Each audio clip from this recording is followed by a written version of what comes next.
Hi everybody, thanks for joining us for this episode of the GovCon Video Blog. And in this episode, we're going to talk about DoD's enhanced post-award debriefings. Now, we covered debriefings and debriefing rules in a couple of webinars that are posted on the firm's website.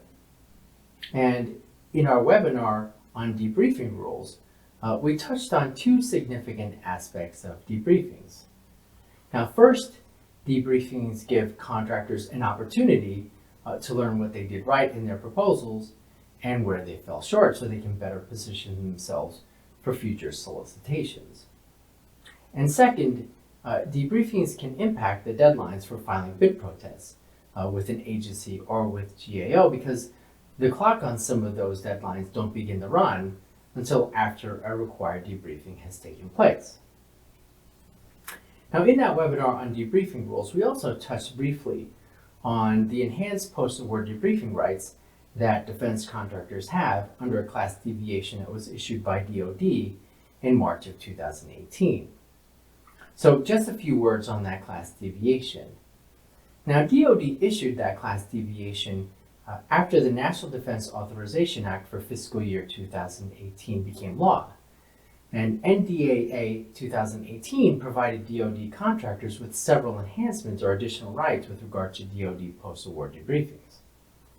So the class deviation was kind of a quick way for DoD to implement some, but not all of the NDAA 2018 enhanced post-award debriefing rights. Well, more recently in March of 2022, nearly all of the NDAA enhancements were formalized into post-award debriefing rules that were adopted in DFARS and that are intended to supplement the standard post-award debriefing rights under FAR Part 15. So in this episode of the GovCon Video Blog, we're going to go over 4 things that government contractors should know about the enhanced post-award debriefing rights under DFARS. So the first thing that contractors should know is that under the enhanced post-award debriefing rules under DFARS, protest deadlines can be extended up to 7 days, but only if the DoD contractors submit timely follow-up questions after their debriefings. So the DFARS enhanced debriefing rules implement an enhancement under NDAA 2018, which gives DoD contractors 2 business days after any required debriefing to submit follow-up questions to the DoD agency. And as mandated under NDAA 2018, the DFARS rules require that the agency provide written responses within 5 business days after receiving the questions. And those DFARS enhanced debriefing rules also provide that a DoD agency can consider the debriefing to be concluded only after the agency has delivered its written responses to the contractor's questions. Now, the enhanced debriefing rules also adopt a mandate under the NDAA 2018, which says that the 5-day deadline for obtaining a SECA stay on contract performance by filing a bid protest doesn't begin to run until after the agency delivers its written responses to the contractor's questions. But for all practical purposes, for any protest deadline that's tied to the debriefing date, the 7-day question and answer period under the enhanced debriefing rules delays the running of the clock up to 7 business days. So what if a contractor doesn't submit any questions during the 2-day window to submit questions? Does the clock start on the debriefing date or does it start at the end of the 2-day window? Well, both NDAA 2018 and the DoD class deviation were silent on this issue. And for a time, there was some confusion about what happens in these instances. But the enhanced DFARS debriefing rules have cleared things up by adopting a position that was taken in a recent Federal Circuit decision. So the new DFARS rules now indicate clearly that if no timely questions are submitted to an agency, the debriefing will be considered to be concluded on the date of the debriefing. So to get the benefit of any delay during the question and answer period, contractors have to submit timely questions to the agency.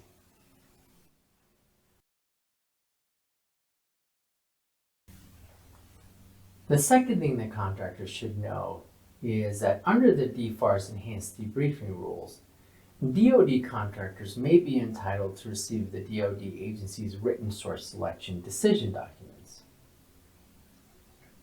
So, as we mentioned in our webinar on the debriefing rules, under FAR 15.506D, agencies are required to provide at least 6 categories or buckets of information during a debriefing.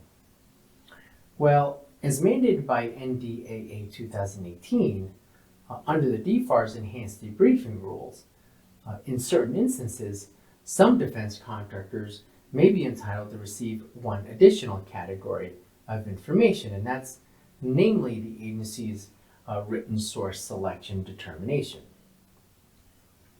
So under what circumstances must an agency turn this over at a debriefing?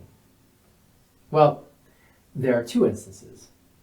First, if a contract award exceeds $100 million, the agency must disclose this information in any debriefing with any bidder. And in these instances, bidders are automatically entitled to the information and they don't have to request it. And second, if a contract award is between $10 million and $100 million, and the debriefed contractor is a small business or a non-traditional contractor, the agency must turn over this information. But in this instance, the contractor has to request the written source selection document. It's not automatically provided.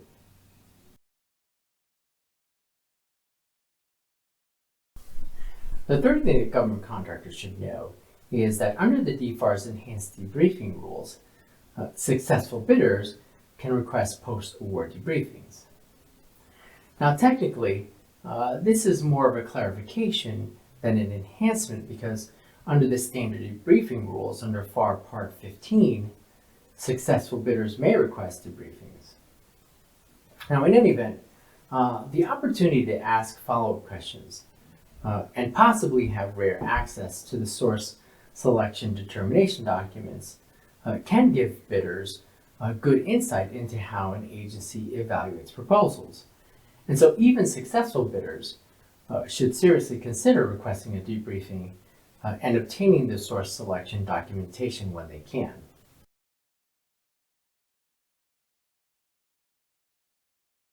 So the fourth thing that contractors should know is that under the DFARS rules for enhanced post-award debriefings, DoD contractors are required to be provided debriefings upon request for contract awards that are over $10 million and for multi-award contracts with task or delivery orders that exceed $10 million. So 2 things to keep in mind. First, this requirement, which again is mandated by NDAA 2018, requires DoD agencies to provide debriefings for any contracts or orders over $10 million, including any contracts or orders for commercial items, including commercially available off-the-shelf items. Now, because the standard debriefing rules under FAR Part 15 apply to contracts under $10 million but don't apply to commercial item contracts, there's still a segment, and namely commercial item contracts under $10 million, for which DoD contractors may not have a right to a debriefing. And second, there may be a tendency to conflate the enhanced right that we talked about earlier, the right to submit questions and receive agency responses after a debriefing. There may be a tendency to conflate that right with the right under DFARS to debriefings for contracts or orders over $10 million. But the right to submit questions and receive responses from DoD agencies that we talked about earlier applies to any required debriefing by a DoD agency.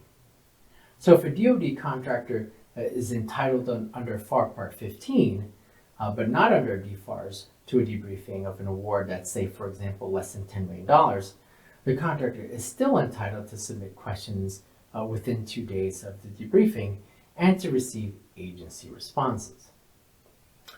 Well, that's all I have for today's GovCon Video Blog. Thanks for joining me, and I hope you come back for our next installment.